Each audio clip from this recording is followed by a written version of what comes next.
Welcome back, everyone, to another episode of Shade TV. My name is Marissa Hill, and we are back at it with another Jacquemus collaboration with Nike, this time on a completely different silhouette. This is actually a reconstructed Air Force One. These are known as the J-Force ones, and this is in the white colorway. Let's take a quick sneak peek.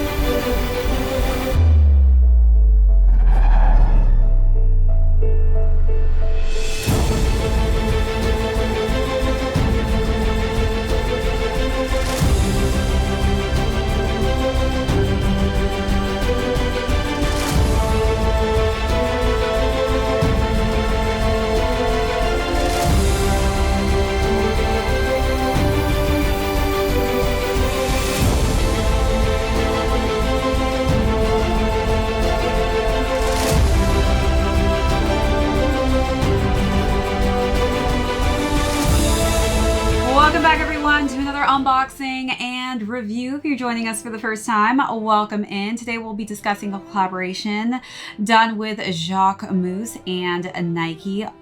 And these are called the J-Force ones.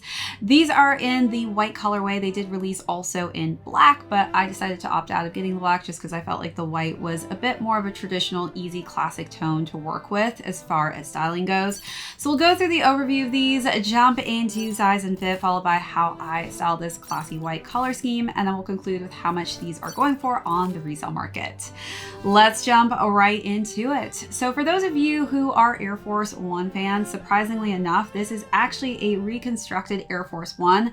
I actually had no clue that this was an Air Force One when I first saw images leaked, because it looks like a completely different restructured silhouette in total. So I really do think that Jacquemus did an amazing job really making this, I feel like, a more kind of high-end fashion looking sneaker, in a sense where it has a completely different feel than your classic Air Force One silhouette. This is definitely something I feel like will push you outside of your comfort zone. If you are an Air Force One fan, this is definitely, I think, something that is a high fashion statement piece. If you are a fan of Jacquemus's clothing, I have always worn Jacquemus's clothing since it first came out. I've always been a huge fan, so I definitely had to snag this just because it looked so fashion forward. As far as the leather material goes, this is some of the best quality leather I have seen on any Nike silhouette. I was quite shocked, honestly, when I put these on foot, but also to the touch. It's very lightweight as well. This isn't as heavy as an Air Force One. One of my favorite parts about this is how light it felt when I put this shoe on. And surprisingly enough, it is very wide, and because it's wide in the toe box region, I feel like it just makes it a comfier sneaker to really walk in all day. It's very malleable leather. This is not your typical leather that you would have on an Air Force One. It's a bit more plastic to the touch when you feel it. This is very, very supple. So definitely kudos to Jacquemus and the Nike team for giving us some high quality leather on this specific collab. As far as the Dubré goes, we do have this silver Dubré. The only change here, which we typically would see Air Force One on there, is the J-Force One. So very subtle, but again, keeping it very classy with that nice metallic silver Dubré. As far as the laces go, we do have more of a rustic feel on the laces, and we do have the aglet, which we've seen on the Humera LX. So I've done a couple of the different colorways on that specific silhouette. This is completely different, but they have kept that same aglet on these, which again, I think just gives it a very luxurious feel. As far as the tongue goes, the tongue is a nylon. I wish, honestly, they would have kept that tongue with that same leather. I think that the nylon kind of cheapens the sneaker a little bit. But as far as the color scheme of the tongue, it's pretty much two tones of white. Let's take a look at those details, then move along to the side paneling.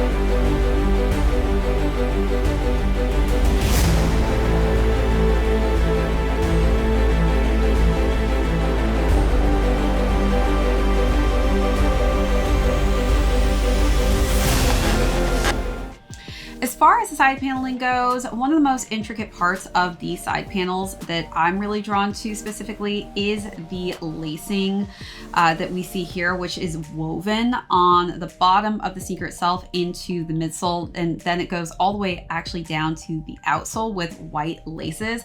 This woven technique was actually used to be more environmentally friendly instead of using glue.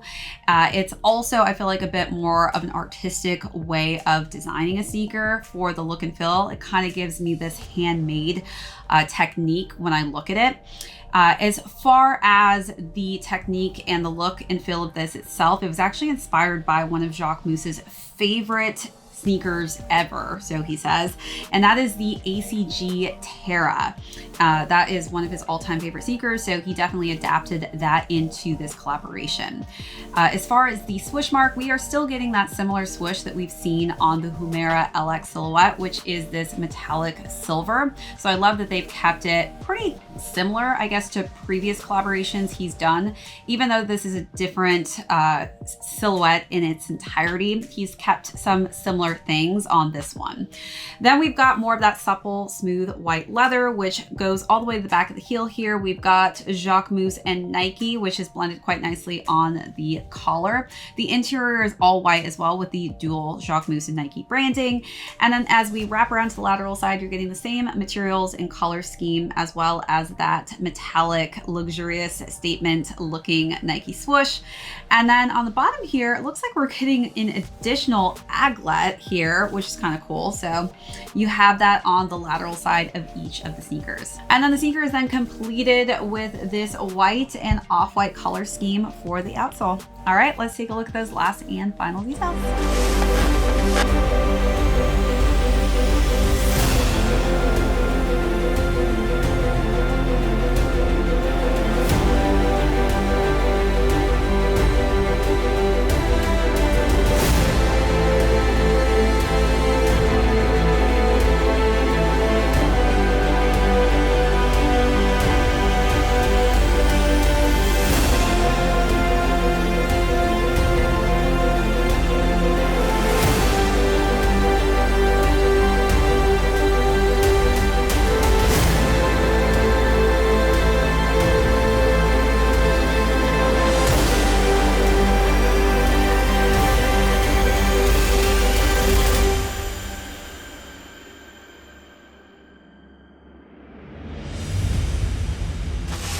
As far as size and fit goes, again, this is the Air Force One silhouette. I typically would size down in all of my Air Force Ones. I actually went true size in this. I'm honestly very happy that I did, just because this, again, is reconstructed. As far as Air Force Ones, I typically recommend going half a size down. I would not recommend that for this specific silhouette. One of those reasons is that the back of the heel of the reconstructed Air Force One is very narrow. So it's weird. It's very narrow in the back where your actual heel is. So my heel doesn't honestly fit all the way back, and I have very narrow feet. So if you have a wider heel, you're definitely not going to be utilizing any of this back space. But as far as the upper goes, you are getting additional width up there. So I would recommend sticking true to size on this one and not actually sizing down. All right, so now let's jump into the styling portion. So as far as this color scheme goes, again, this did come in black and white. I opted for the white. I feel like this goes with everything. This is definitely a very wearable color scheme. As far as how I decided to style it, I wanted to go a little bit more fashion forward. So I decided to wear this really nice pop of metallic copper for this bandeau top. I paired that with just some simple light brown cargo pants.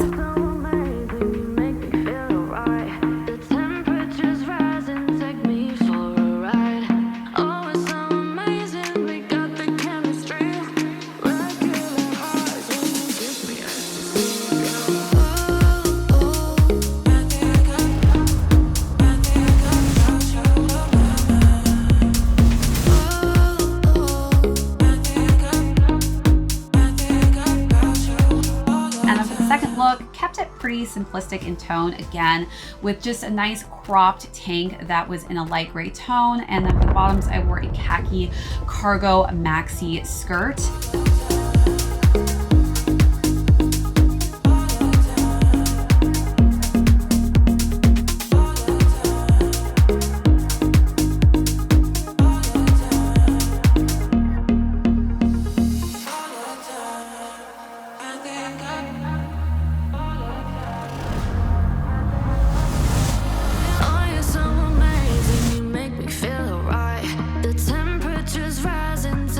last and final look, I decided to wear a striped crew neck that was black and white, and I paired that with a maxi denim metallic skirt. Definitely there are some nice metallic key parts of the sneaker, so I feel like this is a fun sneaker to really add in what's trending right now, which is metallic on metallic. So definitely have fun with this one.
All right, so as far as the retail goes, these retailed at $170. These are actually still currently available in all size ranges in both the black and white colorway on the sneakers app. So if you want to test out a very comfortable, fashion forward sneaker, this is definitely something you've got to hop on. I think it is a phenomenal feeling sneaker. This is something I feel like I could walk in all day. It's so comfortable and very lightweight. All right, everyone, that is it for this unboxing and review. If you tuned in for the first time, thank you so much. My name is Marissa Hill. This is Shea TV. We will catch you on the next episode.